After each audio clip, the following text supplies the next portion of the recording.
What's going on, everyone? Lauren Sisler here with AL.com. Happy Monday to all of you. Time for another edition of Auburn SEC Insider, and this one brought to you and presented by Milo's. We love our friends at Milo's. I love me a good Milo's hamburger, some French fries, and they got all the sauces, which is my favorite part of all. And you know who I also love? Gianna Hahn. Joining me now to chat about the upcoming NFL draft and get some final takeaways from her lens and vantage point from Auburn's A-Day game and the spring that we saw under new head coach Brian Harsin. So we're going to break this thing down, Gianna. First and foremost, obviously a handful of Auburn guys expected to go pretty high up in the draft. Nobody at this point expected in day one, but there's about 4 guys, I guess, at this point that could potentially hear their names called in the later rounds. Just give us kind of an overview of what we might be able to expect from the NFL draft from an Auburn vantage point coming into Thursday, Friday, and Saturday. Yeah, so I'll just start off by saying there's a nice little wrap-up if you want to just see it all put together that my coworker Tom Green did, and it just kind of sums where they're all going. But as of right now, the projections have Anthony Schwartz, we all know him as Flash, going the highest. And I was actually just talking about this last night with some people about what makes him be the one that kind of is standing out, and clearly it's his speed. Like, he's in his upcoming video, we'll talk about how he's not a track guy. He is very clearly on that. He is a football player, but it is that track background that gives him the speed. It's a little hard because we didn't have a combine, so we don't have like official times this year for the 40. But out of the unofficial times, his 4.26 second 40 is the fastest one in the country by, I think, 0.02 seconds, something like that. Maybe 0.3. I don't. You would have to check me on that, but he is supposed to go from what we're seeing as high as maybe second, third round to as low as the 5th round. Next, we have Seth Williams, who was the top receiver for the past 2 years. He has a mix, like he's very mixed on what they're saying, because he can go as high as the 3rd round and as low as they're saying maybe 4, maybe 5, but probably by the 4th round. And so obviously he's just so athletic. Just looking at him, he's super tall. He has extreme explosiveness. The only problem was Auburn doesn't really throw to their wide receivers as much as some other schools do. And on top of that, teams didn't just send their best DB to cover him. They double teamed him, and that did start to limit him. So he doesn't have as much film as some of these other guys who are in the draft. But, I mean, you can't really fight the pure athleticism. Then we have Jamian Sherwood. He is the safety. He was starting safety, but he's been involved since his freshman year. He's been had a very significant role. So it's funny because he's very, very quiet off the field, we love interviewing him. But once he gets on the field, he's a little fiery. And it's funny because his mom, she said he might get that from her maybe, but he's going somewhere from like the 4th to the 6th round. So some team's going to get that fieriness on their team. And he was 3rd in tackles on the team. So he has that. And he has been a key contributor to that Auburn defense, which we all know is a pretty strong defense. And then our 4th main guy is KJ Brett. So KJ, he finished the 2019 season as all SEC linebacker. That right there tells you that he's really good. His biggest weakness right now is that he got hurt very early in the season, so he doesn't have that much film. But from what I heard Eli Stove and Jordan Peters, they were training together down near Miami, and some of the guys they trained with were in the Senior Bowl. And from what they were hearing, KJ impressed both coaches and players. Everyone was talking about him. So that's really, really good. And so one projection has him going as high as the 3rd round, then others have him going as low as like the 7th round. So really just all over the place. And those are your 4 guys that everyone's expecting to go. And then we also have 3 other guys who've declared who may be dark horses and go, or they have good chances of signing on as free agents. So we got Eli Stove, who was a top 3 receiver the last 2 years, and he's been a top 5 receiver for 4 of his 5 years. The 1 year he wasn't was because he was injured. You've got Jordan Peters, who I call our special teams king. Everyone knows about that. All his block punts. And he told me that And you can check this out. I will put something together later so you can get through all the stuff we've done to preview them. But all the teams just want to know about his special teams. And then we got Christian Tutt, who played nickel for the past few years. And so he's extremely versatile. And that's something that he was talking about. So I think the biggest thing about this draft, and this is something that's come up in every conversation I've had with these guys, is that Auburn players not super concerned about where they go, because in the past, a lot of Auburn players haven't gone high. They just know once they get that foot in the door, that first step, that they're hard workers. They'll work their way up. So really something to keep an eye on isn't necessarily where they go, but how they do once they've been chosen. Absolutely. And I love your optimism. I think that's so great. And, again, I think that's one thing to kind of put precedent on. A lot of people say, well, where are they going to end up, which day? And a lot of these guys have really worked hard. And like you said, there's been outlying issues, depending on the way this offense has been run, why they might have not gotten as much film. Obviously, the pandemic has played into it quite a bit, not being able to run those combines and really being able to get out in front of guys. Obviously, having pro day was certainly helpful. But, we did some draft breakdowns with former linebacker Deshaun Davis, which we have posted on our YouTube channels as well as Facebook. Several of those we'll be posting throughout the week as well. And he gives a pretty good rundown of each of those guys, what makes them special, not only on the field, but off the field. And that kind of brings me to my next question. And again, thank you for your thorough breakdown of each of those guys and sort of what stands out to you. If there's one guy you can pick, and I think I know which direction you're going, because I think he is a fan favorite and expected to be one of the highest draft picks of this class, who would you say really stands out to you, maybe is your favorite based on skill set and someone that you've gotten to cover over the course of the last couple of years and get to know on a personal level?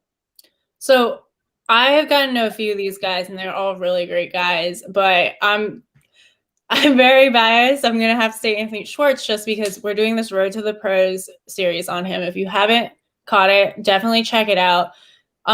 Anthony, it's not like a crazy dramatic story. Like last year we did Marlon, and he's hilarious, but he has a really deep story. Anthony's is just really complex. I talked about the track stuff earlier.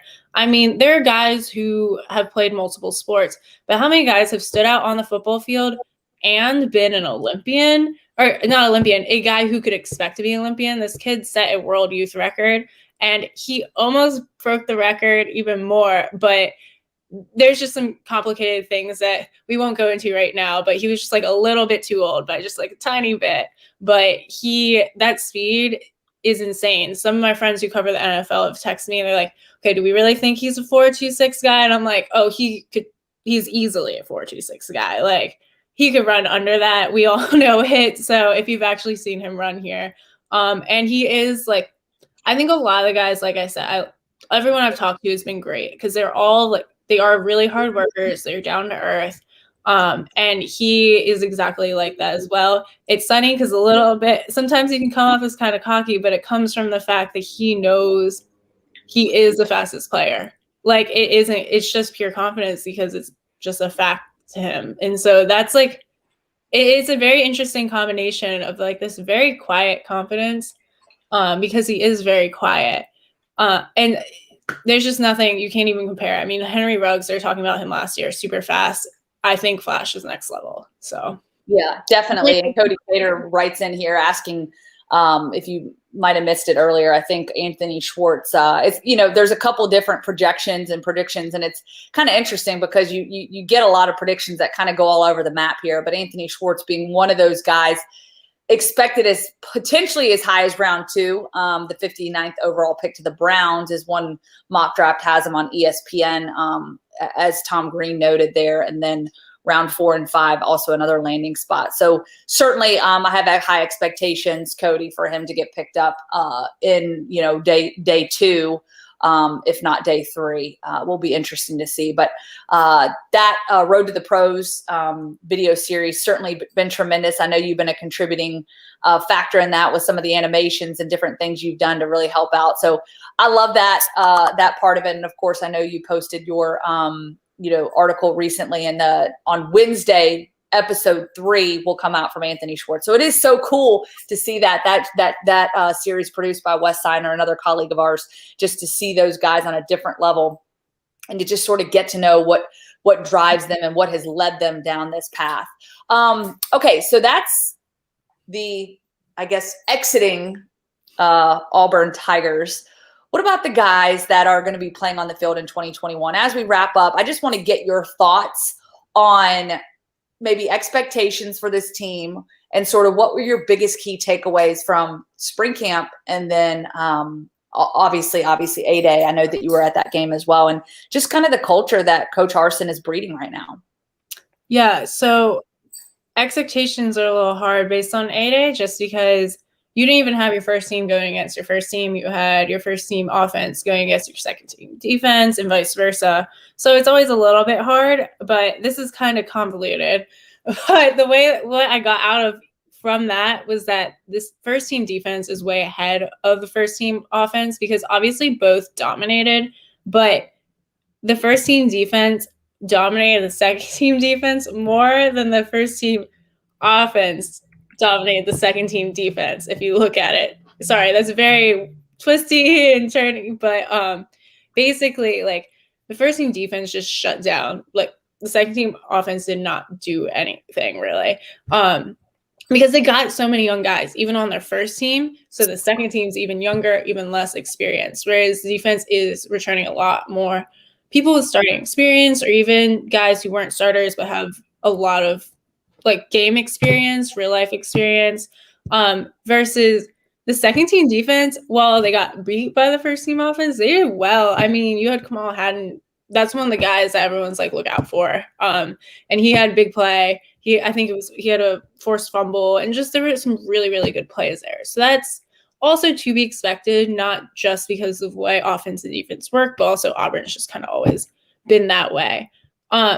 But I think something that's cool whenever you do have a coaching change is the way some people get to break out of the roles they've kind of been pigeonholed into. And we've talked about this so much. So sorry if I'm beating a dead horse, but I mean, Javaris Johnson really, I mean, he went from, I kind of knew his name, but like when I'm trying to learn this new team, he's kind of in the back of my brain. And now he's like the forefront. Like we hear his name all the time and he has just stuck out. He's definitely, if he keeps keeps progressing the way he has, he's going to be a huge part of the receiver group this year. And of course, he talked about Bo Nix. That's the biggest question. I know that is the biggest question. What is going to happen with Bo Nix? I've always said from the beginning, I think that Harsin is definitely going to take a stab at trying to develop him because one of the reasons that, like, one of the biggest points of Harsin is his track record with receivers, with quarterbacks. And from everything we've heard, he's very competitive. So it just makes sense to me that he would try his hand at seeing how he can develop this 5-star talent that he got handed.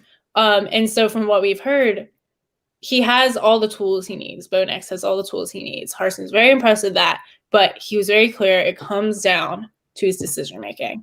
And even from the get-go of, like, A-Day just kind of starting to put things in, we're already seeing some maturity in his decision-making. He escaped the pocket a few times, but if you look at why he did it, it was a more appropriate time than when he has in the past. And just some of the throws he made, some of the throwaways he made were even smarter. So we're already seeing a little bit of progress. It's a little bit early to really, really tell and see how he stands up against an SEC opponent, not his own team. But that's also something I think that you should be keeping an eye on and could be potentially exciting. You asked about culture. 3 words that we just keep saying over and over: work, hard work. Everyone just keeps repeating it. And so if I had to summarize it, that seems to be what they want their culture to be. It is their little motto, their slogan, the thing that they say all the time. So work hard, work. I love it. Yes. Hey, you always work hard and we appreciate it, Gianna, always providing great insight. Thank you again. And of course, we'll be back with more updates from the NFL draft. Things kick off Thursday. 7:00 Central Time, I believe, the NFL draft starting. And so we'll keep you up to date on what's going on in the world of Auburn. And again, thank you so much. And we want to thank sponsors for this sponsorship of SEC Insider this week up to the draft. Download the Milo's mobile app today. Receive a free cheeseburger. Who doesn't love free cheeseburgers? Download the app. get a free cheeseburger after your first purchase.